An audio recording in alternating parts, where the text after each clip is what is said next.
I'll come up and kind of just introduce things real quick if you want. Hello, everybody. Thanks to the folks who are in the room right now. I know we've reached that point in the semester where everybody's kind of like helter-skelter everywhere, but we'll continue to do the talk. We have at least one person on Zoom, and we'll record it so that we can still share it with other students. My name's Nikolai. I'm the Assistant Director with the Office of Student Life and Leadership Development, and this is our opening to our Student Leadership Summit, really with a focus on topics like self-care, self-advocacy, emotional intelligence, really skills that we're starting to see that our students need in order to be successful leaders, regardless of the field that they might be entering after their time at the college. The wrong place then. I need to the veterans place. So that's actually down, if you go all the way down the hall. Okay, sorry. Off to the left, it's behind the cafeteria. Okay, I'm sorry. And if folks are hungry, we do have bagged lunches. Please feel free to grab something for yourself now. And then there's obviously sodas and waters, but without further ado, we do have an alumni of Northampton Community College here, Izzie Walker, to talk about self-care, self-advocacy, and leadership and how it kind of all ties together. Let's go, Izzie. Thank you, Mr. Nikolai. Yes, I am Elizabeth Izzie Walker. I am an alumni of Northampton Community College. I graduated class of 2018. So it's been a few years, but my time here at NAC was truly one of a lifetime experiences. I graduated from NAC with a 3.0 GPA. I say all that to say that I also maintained a part-time job and a full-time job my entire time here. So that work-life balance truly kind of opened up the doors of to be a leadership for myself. So I studied psychology. I did further my education, but I want to focus kind of today my time here at NAC. I was part of so many different clubs. One of my favorite ones was the Good Grower Club. You guys have a beautiful, like 3 acres out there. We went out there and planted stuff and really just got my own sense of community. But through my time, I have experience working with all different types of populations, specifically children or adolescents and the elderly population. I worked as a therapeutic staff support, which is working with little ones who are on autistic spectrum. I've worked with elderly people and young kids as a home health aide. I've worked as a daycare worker. I worked as a social worker for the elderly population, and I also worked as a family therapist. So through all of that, while at school and working, I had a lot of papers and assignments to do, and I had to get familiar with statistics. So I wanted to share a few statistics with you about the elderly population and the adolescent population. Start with the adolescent population, which shares the suicide rates are at an all-time high. Suicide is the second leading cause of death among those who are aged 10 to 24. How many of you know somebody between the ages of 10 and 24? Cousins, maybe brothers or sisters. So that indicates a serious concern about the mental health pressures of young people and what they face today. So the second statistic that I want to share with you is about the elderly population, another vulnerable population. So this is about social isolation and loneliness. They are at a risk. There are risk factors for the mental health of the elderly. 43% of elderly population feel lonely, which can lead to worsened depression or anxiety. These statistics reflect an urgent need for better mental health resources and support systems tailored to both children and elderly people to help address their unique challenges. So with that being said, as I gained my work experience, I worked with the elderly population and also the adolescent population, and I felt like I wanted to give back through my work. So while being here at NAC and maintaining my GPA, I realized that it was not only up to me to address and work with my own mental health, but it comes with mental health, physical health, emotional health, financial health, and if you have a religious background or religious beliefs, spiritual health. So when I talk about all of these different buckets that I filled, whether mental health, physical health, emotional health, right? I had to figure out what made me happy through that, because I can't attend to the health of something if I don't know what truly makes me happy. So I had to explore. I think college is a beautiful time to explore about what makes you happy. So for me, during my time here at NAC, I also made sure to do activities like roller skating. I traveled, I went to different states, different countries. I took dance classes for fun, still do. When I became of age, I tried wine tastings. But I truly made it an exploration for myself of what happiness and joy look like to me. So I also kind of took a deeper step into that happiness. And I went to childhood, like what in childhood truly made me happy. So I made sure that as an adult, right, you have more responsibilities. You may have bills, you may not have bills, but I know that that financial part kind of started to play a factor during college of like what money looks like and how I bring income, things of that nature. So I had to find cheap activities that I like to do. That's why I bring up childhood. So I literally would just go to the park, maybe 2 miles, no more than 2 miles from my house. Didn't have to have any money in my pocket. And I would just swing. I would just have fun. Something carefree that doesn't take a lot of energy, doesn't require a lot of brain power, just to bring me true joy. So fast forward to today. I started a nonprofit organization called Children Representing in the Culture. It is also known as Critic. We service the Lehigh Valley, and we do community events. We do after-school engagement for children. We do one-on-one workshops for anybody who wants to sign up. And that's kind of what I'm gonna take you guys through today. This workshop that I've created called the Give and Take Workshop. So that's enough about me. I'm gonna dive into really what this workshop is about, and I'm gonna be kind of interactive with you guys. So no pressure, but I'm gonna sit here and ask you guys some questions. Feel free to share any personal experiences, kind of maybe what works for you. And then I'll also share as well, so we can kind of keep this flow going. So, like I said, 5 different buckets. So we have your physical bucket, mental bucket, emotional bucket, financial bucket, and if you have a spiritual background, a spiritual bucket. So this workshop was created to help individuals create their own space. I don't bring you a safe space. I help you define what a safe space looks like to you. So we talk about this by identifying boundaries. We do this by identifying personalized types of what makes you happy. No one can give you that answer of, well, make me happy. I help you find truly what you can do to make you happy. Do you have any questions so far? Okay. So I'm gonna ask you a question then. When I say physical health, does anything come to mind? Working out. Working out. Anything else physical health wise? Eating right. Eating right, I love it. Anything else? Working out, eating right. So these are all important factors into our physical health, because a lot of studies have shown that physical health directly correlates to mental health. So if we're conscious about our physical health and how we put into ourselves, it can give you positive benefits to your mental health, right? Endorphins start to flow, like physiological things that boost that happiness, that happy serotonin in your body. So with this being said, I like to also highlight this process. You can't shame yourself into doing something. Well, oh, I didn't, or I should be, because that's not quite helpful to help you get to maybe a goal or a road that you're trying to reach. So this is just almost a mirror that we can hold up to our faces and say what you want to do, what you want to accomplish, and you're ready to take steps. And I'm not saying that you have to have all the answers, but you're ready just to acknowledge that you want to take some steps. So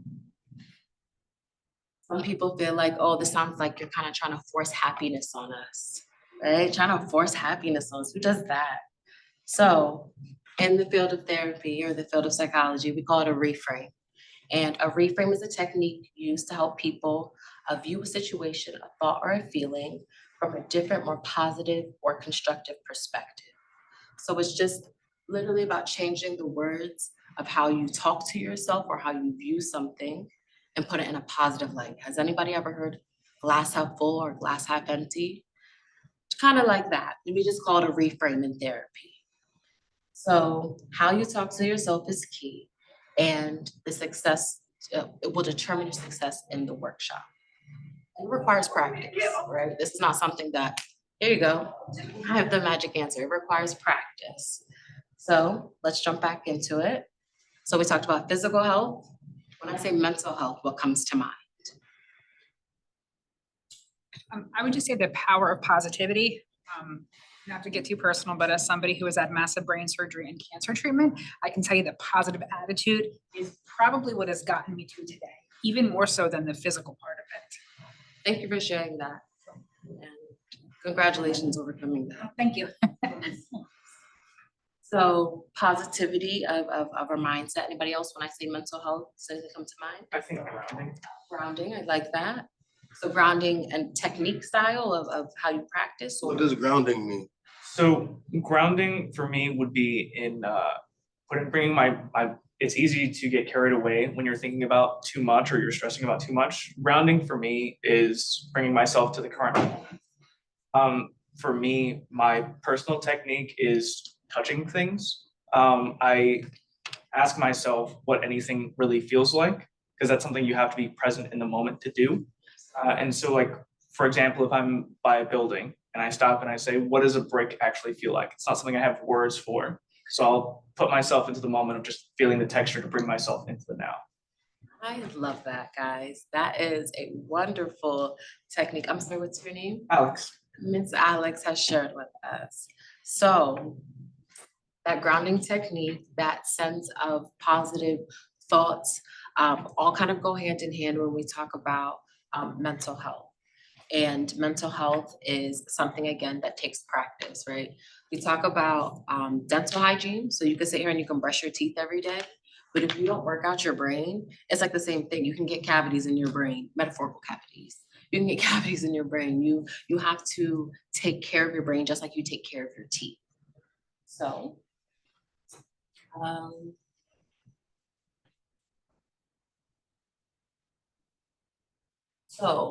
for our mental health, I'm gonna challenge everybody in this moment to take out their phones, open up the settings. You don't have to share this. And if you have an Android, it might be a little bit different, but I know on an iPhone, you go to your phone, you take out your setting, or you click on settings, and then you go to screen time. We're just gonna observe. We're not gonna judge ourselves. We're just gonna observe what that screen time looks like. So sometimes it breaks it down for you of your average screen percentage or screen usage over the past week. Again, not to judge ourselves, but just to make an observation, because that also takes brain power. We are in 2024 and we have these handheld devices that we often are utilizing for different things. It could be for pleasure, it could be for work, it could be for assortment of things. So I think it's just important to kind of analyze kind of where we're at and if you want to make any adjustments when it comes to that. So with that kind of nugget of knowledge, you're able to assess. Today is all about assessment. Again, it's not about judging yourself or tricking yourself into doing something that you should be doing. It's about finding a path that kind of works best for you in each of these buckets. So we talked about physical health, we talked about emotional health. Oh, I'm sorry, we talked about physical health and mental health. Now we're gonna jump into emotional health. So when I say emotional health, what comes to mind? Right. Honoring your feelings.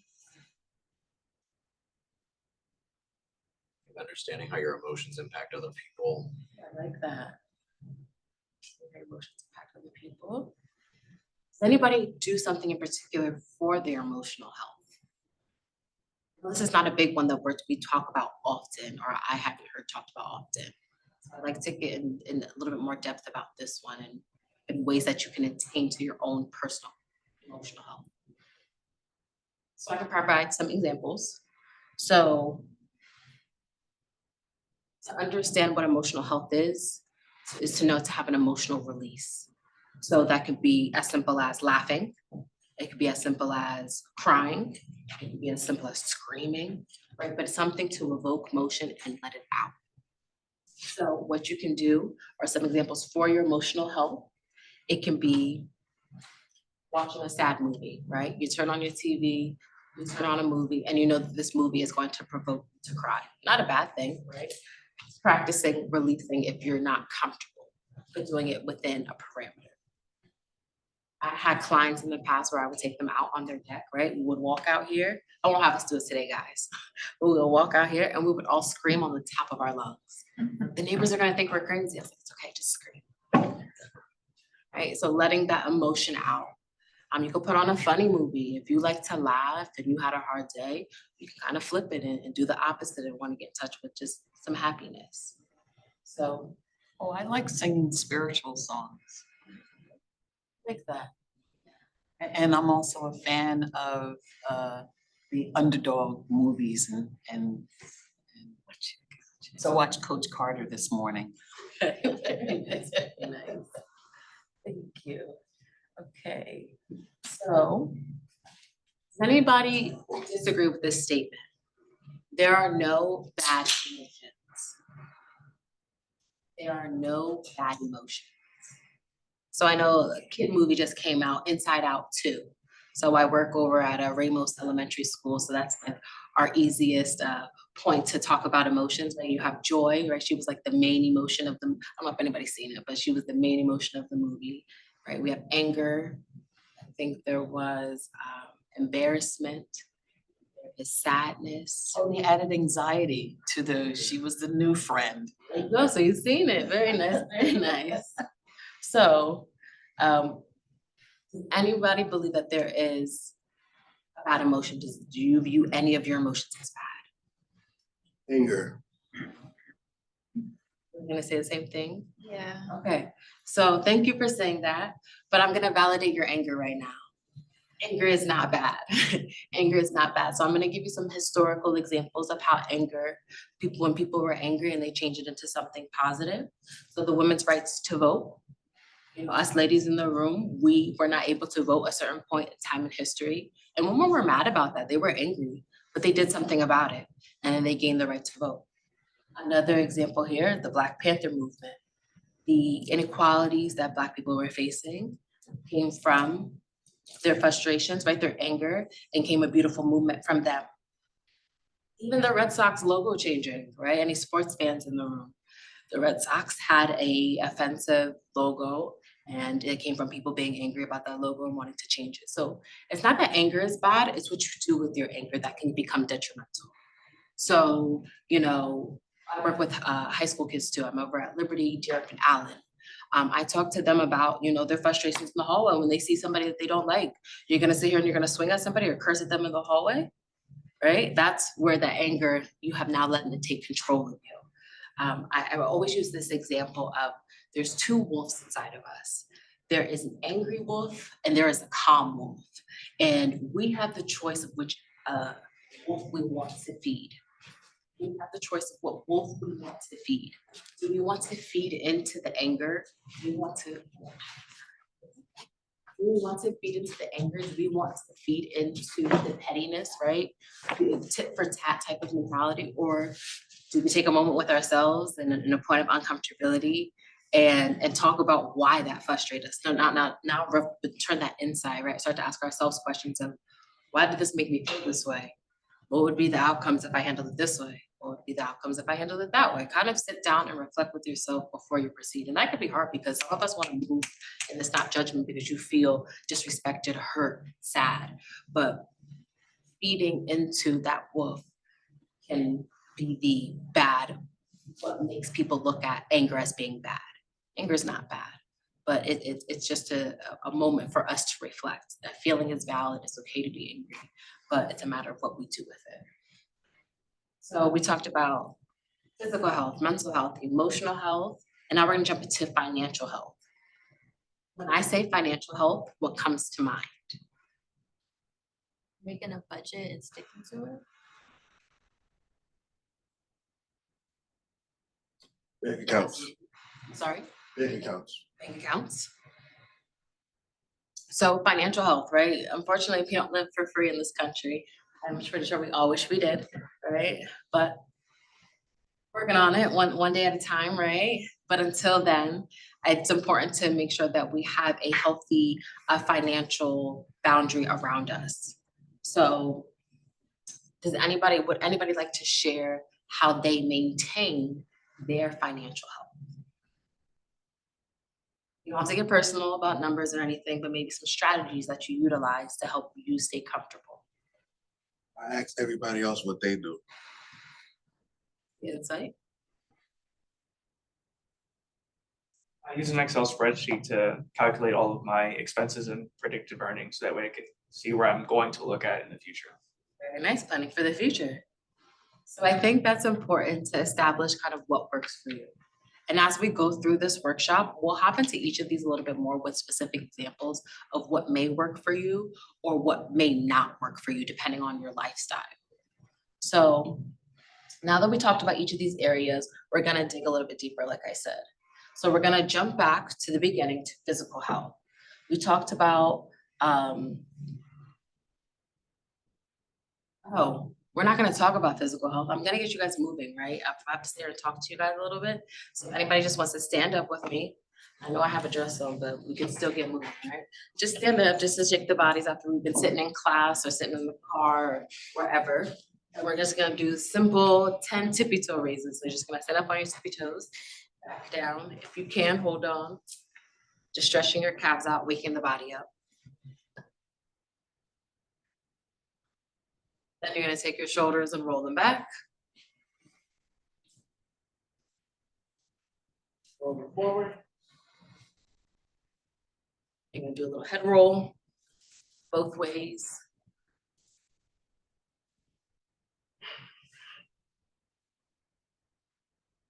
You've completed, you can sit.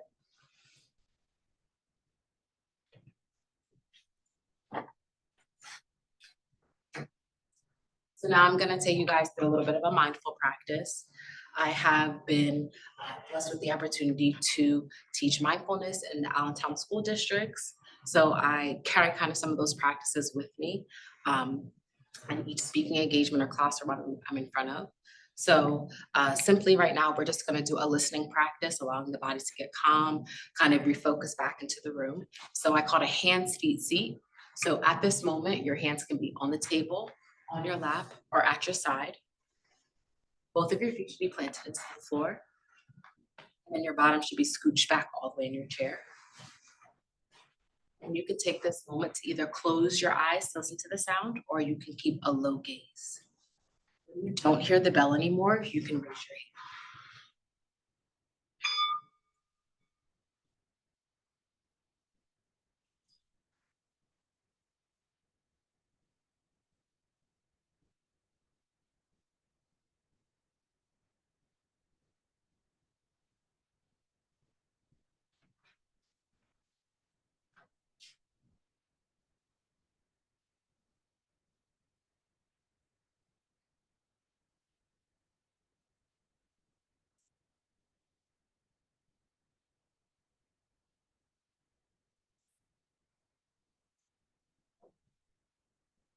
So thank you so much. So that practice, this is a singing bowl where you can circle it inside, you can do it on the outside, get it from Amazon. Would you just take a moment, like my friend here up here, Alex, shared with us earlier about how she just takes a moment to focus in on the present moment, right? Not thinking about what happened before you got here, not thinking about what you gotta do next, but taking a moment to be present in the moment. So Alex shared with us earlier about physical touch. You can utilize all of your senses in these moments where you just want to be present in the moment. So you can touch different surfaces. You can go outside and listen to the birds. You can sit there and be mindful with your food. I did a mindful food tasting where I had Indian breakfast. And we smelled the food, we observed the colors, we felt the different textures in our mouth before we chewed the foods. So it's about just taking a moment for yourself to reconnect with your body and know that you're in the here and now. So physical health does not always mean that you have to go out and run 5 miles, I want everybody to be realistic, right? I'm not gonna go out and run 5 miles, but I'm also not gonna shame the next person who wants to go do it. But that's just sometimes just sitting with myself is physical health for myself. So, does anybody know the difference between mental health and self-care? We're in a very big self-care era that I feel like I see a lot of posts and a lot of media criteria. Self-care, self-care, self-care. Isn't self-care taking time out for yourself and like spending time on things you wanted that you do? Okay, I like it. Very nice. So would like a focus on like mental health be more so like how you manage your internal state, whereas self-care is more so the actions that you take in order to so Absolutely. So I'm just gonna reiterate what Miss Alex said. So mental health versus self-care. Self-care is the things, no question. I believe there's some questions on Facebook as well. Awesome. Allowing yourself to feel your feelings. Self-care is focusing on yourself. Thank you. So to add to our points here, the difference between mental health and self-care is the external versus the internal. Now, the external, not to say that the external does not make you feel good inside, but most times with self-care, people can look at it as the physical things, right? So we could talk about getting our hair, our nails, or buying a new outfit. Typically, you have to do something outside of yourself to attend to the mental health. To attend to the self-care portion, I'm sorry. So let me rewind to be more clear. So self-care is external factors that make us feel good. Mental health is maintaining the inside and addressing what's going on in the inside. So self-care can help the mental health, but if you don't have the good mental health, all the external things that you're doing are still not being addressed on the inside. So it's about finding that balance between the two. Oh, you mean like when I go get my nails done? Right. That's self-care. We love that. Definitely not saying to stop that. Right. And then that just makes me feel good. Right. Or even when my daughter. She cleans. Yes. So that is we love that. So that is the self-care portion. The mental health portion is a little bit different, right? So the mental health is making sure that you're addressing things on the inside. So all those emotions that we talked about earlier. So you're addressing, I'm gonna focus on the negative emotions, but mental health is focusing on the anxiety, the frustration, the irritation, right? The self-care just helps us feel good in the moment. We're not addressing all the emotions that everybody feels, because we're all human. We all get frustrated, we all get irritated, we all get annoyed. If we don't address those, self-care only does so much. I'm not saying to stop your self-care by any means, because we love a good pick-me-up. So with that being said, I'm going to talk about self-care culture a little bit. Has anybody ever heard of self-care culture? So for those of you who are not familiar with self-care culture, I'll give you a little excerpt. Self-care culture can have a negative connotation due to its commercialized, exclusivity, and oversimplification. It's often marketed as a consumer-driven trend, making it seem superficial or inaccessible, and focuses on too much indulgence rather than deeper holistic practices, which is what I was talking about, the mental health piece. The pressures to do self-care perfectly can add added stress, and the idea of it is a quick fix to overlook the need for long-term effort and support, which again is the mental health piece. So, with that being said, we are going to, after we get through these five again, we're going to talk about action planning.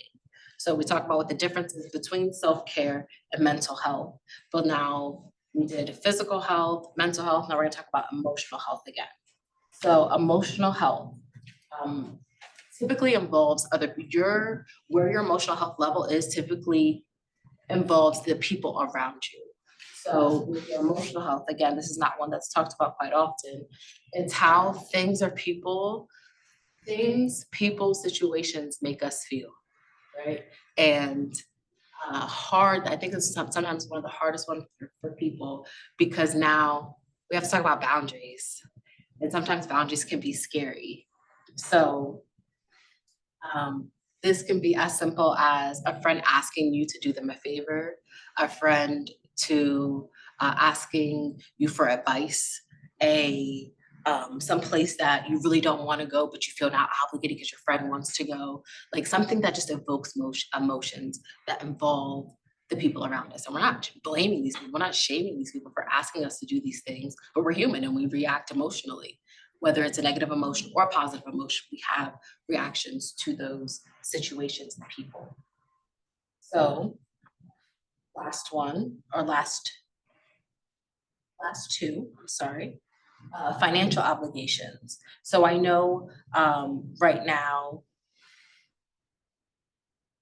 most of us in the room, I won't say all, have some type of financial obligations. So with that being said, have you all identified what in your life can you implement to help alleviate some of the financial burdens you may feel? So I know, I was gonna say, I know for me personally, it's hard for me to find a job that I like, that I could deal with. I know like the last job that I had, I was able to get it, but keeping it was an issue. I just felt like I wasn't taught how to do the job properly. And I had a hard time discussing that with the managers because they made it seem like everything was on. been there, I understand. Just to give you my 2 cents of advice, you're in school currently right now. Even if the job is not fitting for you, what can you gain from the situation? Whether that's knowledge, whether that's financial, gain to help you out, right? In the meantime, if you have a stressful financial obligation, even if that is a friend, even if that's mentorship outside of it, analyze the pros and the cons to see what the gain can be for you. Right. So with that being said, I still have the resource center upstairs too, or the resource center, I'm sorry. That's the tutoring center upstairs. And you have career development. Yeah, we sorry. have right down the hall. Thank you. So career development also was kind of helpful when I was here. Career development has a lot of people in there who can advise you on internships, jobs, whether it's a paid internship, unpaid internship, but it can start to also help you get into those rooms where now, okay, this is not so bad because now I'm actually working in a field that's related to my major. Like, what are the pros and cons now? But I think truly your experience down here undergrad is pivotal to learning outside the classroom as well, where you can gain that knowledge and information. So going back to financial health, we spend so much of our adult lives working. I think it's super important to find a job that makes you happy, but also supports your lifestyle. When we're all younger, we were all raised a certain way, whether you want to continue that lifestyle, whether you want to change that lifestyle, you now have control over what you want your future to be. So that financial health now, you got to start to think about, what do I need to do to maintain this said lifestyle or have this said lifestyle? And sometimes your passion may not financially support you. So sometimes you might have to work another job until your passionate item becomes more financially satisfying or rewarding for you, right? I appreciate that because I am the person who can advocate to that. So with that being said, I'm a mindfulness instructor out in Allentown School District. Then I'm running over here to teach this class for this after school program. Then I'm going over here to teach this one-on-one class. So I thank you for sharing that, because when I started my nonprofit business, it was a big jump to sitting here and knowing I had this salary per year.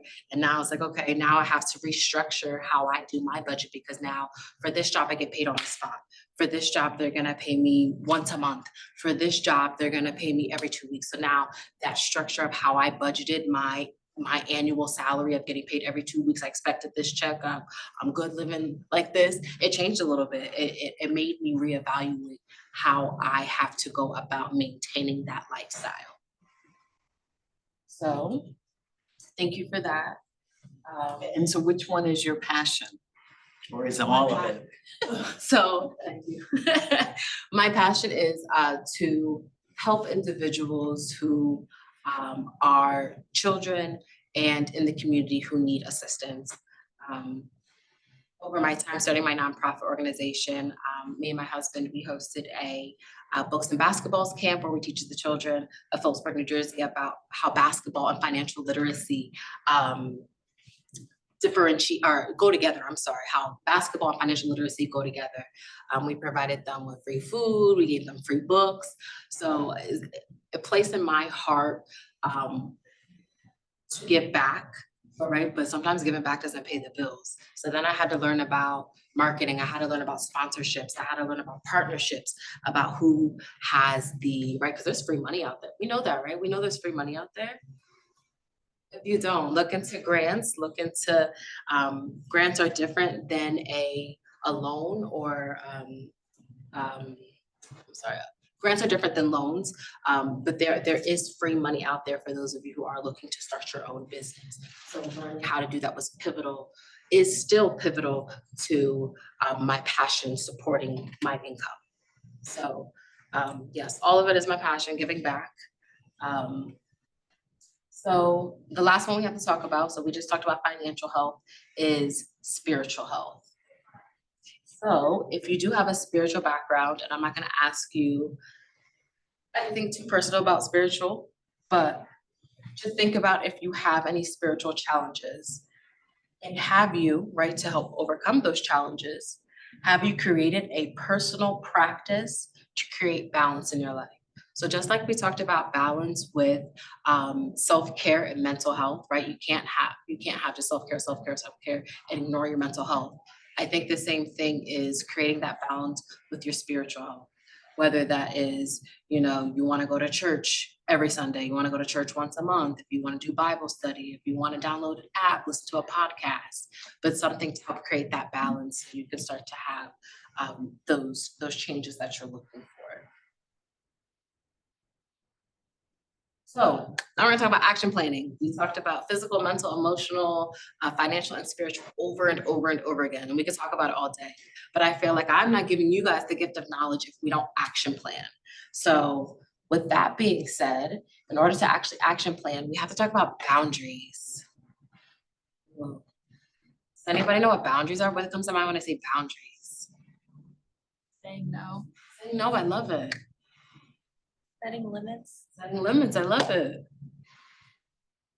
Saying no, setting limits. So there are 3 different types of boundaries I'm going to focus on today. Okay, so this is where we start to analyze. This is the self-reflection part. This is still action planning. Once we start to think about in our heads, now we can put it on paper if you choose to. So the first boundary is the non-existent boundary. So this is where you share, and I'm saying you, but think about it if you've ever been in this situation, where you share personal and intimate details with anybody who will listen. This is where you might even let other people make a decision for you. So if the decision doesn't turn out good, you can be like, well, I didn't choose it. I didn't make the decision. So that is called the non-existent boundary. Second one is poor or weakly expressed boundaries. This is when you spend no time apart from an individual. You have trouble saying no to them, and you may support their unhealthy habits to keep them codependent. The third boundary is rigid boundaries, which means we put up walls to protect ourselves from other people. keep our distance to avoid becoming hurt, or believing we don't need it. So I think boundaries are used to protect ourselves, but I think that they become hurtful for some. So with that being said, if you feel like anybody fits into these criterias, start to think of their names in your head, right? We're not gonna shame them because it's the relationship that has been established, right? It's a two-way street at this point. But now it's up to you if you want to kind of change how you operate on this two-way street. So with that being said, I always suggest to people, if they're not good at having hard conversations, which is okay, you gotta start somewhere. So I would suggest starting with yourself and even writing them a letter. And this doesn't have to be the most perfect letter. You can have a bunch of curse words, you can have some as crazy as you want this letter to be, but just so you get that emotional release again, right? So now we're tapping into the emotional, you're using the mental. You may have to pace around and moving the physical. But getting it down on paper sometimes allows people to get things out they didn't know needed to be on paper. Then I'm gonna challenge you to read it out loud. And it's gonna sound crazy, make sure you're by yourself, but make sure you read it, right? You need to hear yourself and how you feel. But I'm not saying read it to them, right? One step at a time. Just want you to get comfortable talking about your feelings and those situations out loud. From there, you can start to cater that letter. You can say, well, I wouldn't want to be told in that way. I don't think I would be receptive if somebody said it to me that way. So now you're taking that empathy piece and you're stepping into their shoes. How can I curb this? And use ChatGPT if you need a synonym, use Google if you need, the thesaurus on or Webster online. Find a way to not sugarcoat it, but if you ever hear it's not what you say, it's how you say it. So make sure how you say it is a way that you would want something to be said to you. So with that letter being said, once you get comfortable reading that catered letter, reading that raw letter, reading that catered letter, maybe it's time for you to tell the person, maybe we should have a talk. And I'm not saying in this talk that this person is going to be receptive. I'm not saying in this talk that this conversation is going to be rainbows and sunshines, but it's important for you to create that safe space for yourself to be able to have these uncomfortable conversations. Because once you can have a comfortable conversation with people closest to you, you can talk to any boss, you could be any boss, right? It's a leadership conference, right? So once we deal with the people closest to us, that allows you to now gain a tool of how to conduct yourself in certain rooms. So once we identify the who and the what, we write our letter, relating it to leadership.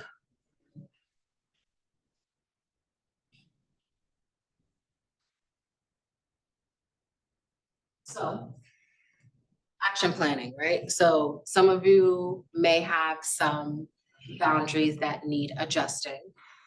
And that's an action plan on how to address those boundaries to now create yourself a safe space. Right? I told you when I came in here, I don't give you a safe space. I help you create your own safe space and what that looks like. So setting up those boundaries of what healthy looks like to you in your life with the people you interact with. Then it comes down to the personal things. The personal things can be, and guys, I'm wrapping up, I promise. The personal things that you can implement in your life is simply utilizing your phone. Your phone is a great resource, and a great tool. So I would suggest to you utilizing it by going into your phone, clicking on the clock, and pulling up alarms. If you utilize that alarm system in your phone, it's a game changer. You can literally set an alarm to watch the sun go down just because. You could literally set an alarm to, I want to do 5 push-ups. I want to go for a walk around the block. But being intentional with your time is also key to leadership as well. If you do not set the time aside to implement things that make you happy, right? I did pull up statistics about CEOs and unfortunate suicide rates, but that's why I want to harness peace and being conscious with your time and intentional with your time by just using this. We all got them, we all carry them everywhere we go, right? So just setting alarms. So I'm gonna challenge you, if you can think about a time when either now or after this seminar today, about what day of the week is the most chill day for you. For me, I have a weird schedule. It may be a Wednesday, it's the chillest day of the week. And I will purposely set alarms on those chill days to be intentional with my time, not to keep myself task oriented and oh my gosh, I have to check this up, check this up, check this, it's my chill day, right? I like to paint. I will make sure I set aside time to do something that I truly enjoy. So it requires practice. You can't shame yourself into this. I also talked about that at the beginning. You can't shame yourself into doing this kind of stuff. You have to give yourself grace through these moments. So if I choose Wednesday at 10 a.m., I'm going to sit outside and listen to the birds chirp and drink my coffee. What if I wake up at 11 o'clock? Oh my gosh, I missed it. I failed. I did awful. Remember I talked to you about that self-talk. You can't go down that journey. You have to give yourself grace. This didn't work out for me. I like to sleep in on my chill days. I gotta set that alarm for maybe 11:30, 12 o'clock, right? So you have to cater this to what works for your lifestyle when it comes to taking moments of leisure. It takes moments of happiness. Right? I started off talking about finding things that make you happy.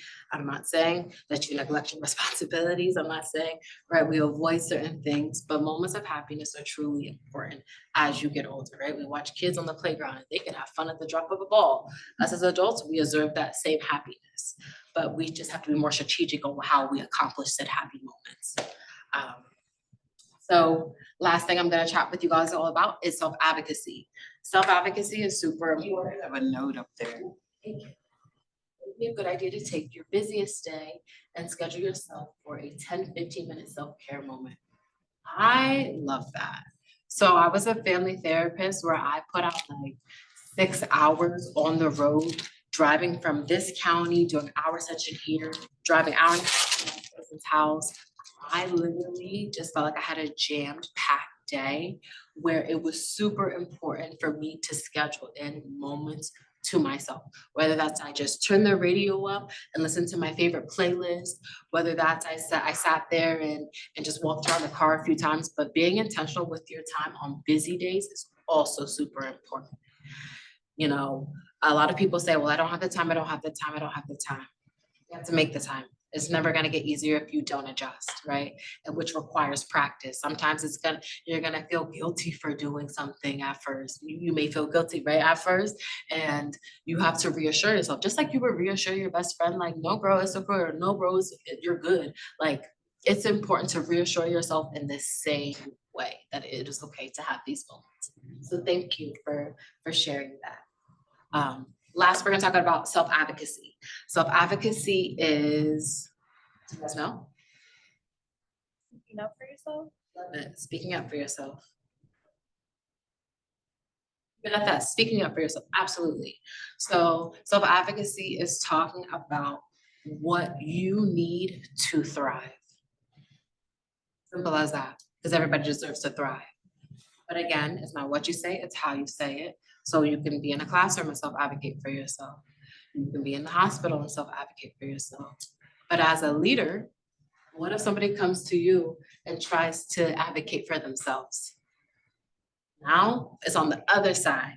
This is the component that I wanted to focus on with you all today during this leadership seminar. If somebody comes to you and they're self-advocating and you don't like what they're saying, that could be one of the most uncomfortable situations if you don't address uncomfortable emotions within you. If you cannot handle being irritated, frustrated, annoyed, people are gonna feel that tension off of you as a leader. They can literally feel like, probably see it in your body language, like you tensing or whatever it is on your body, but you now have to address them. Right? You can't leave them hanging. You can't lash out or even, or even overshadow what they're saying, right? Have you ever see a kid tell their parent, well, I want to do this, and I really want to do this. And the parent goes, no, not right now, right? The kid, that self-advocacy, the kid is talking about what they want, right? Kids are a little extreme, so caveats with that. But to put that back into the boss and the employee situation, it is important to understand uncomfortability. So now, through those uncomfortable situations, if you're addressed as a leader about something that somebody doesn't like or how you're operating, you have to now validate their feelings. You now have to sit there and empathize with them. You now have to kind of guide them down the route on how to process not only what they're feeling as a leader, but also compose your emotions while you do it. So even though you don't have to give in to that person, how do you have a conversation with them in order for them to feel heard, A, and to now point them in the direction that you want them to go in as a leader, right? It's a fine balance of empathy and understanding your employees or somebody who may work for you, but also guiding them, because right, leadership is also about guidance. So thank you all for today. Just to wrap up, we are going to have the refreshments in the back. But I just wanted to say, if any of you would like to, you can follow me on Instagram. It's CRITC.INC. And again, that stands for Children Representing in the Culture. CRITC, so it's critic without the second I.INC. And I offer one-on-one workshops just like this one, more personalized conversations about maybe your experiences, what you want to implement, what you want to work on, what you need help with, if you need more supports in your life. But I am a community resource out here, so feel free to reach out to me or ask me any questions. Thank you, Mr. Nikolai. Thank you to my family. Appreciate you all today.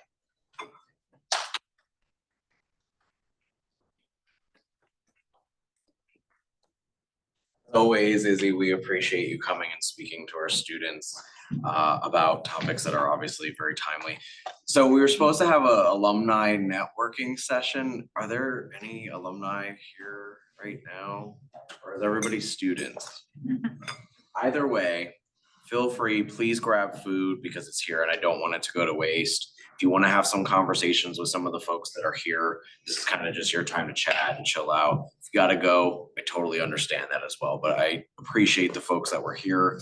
Thank you for coming.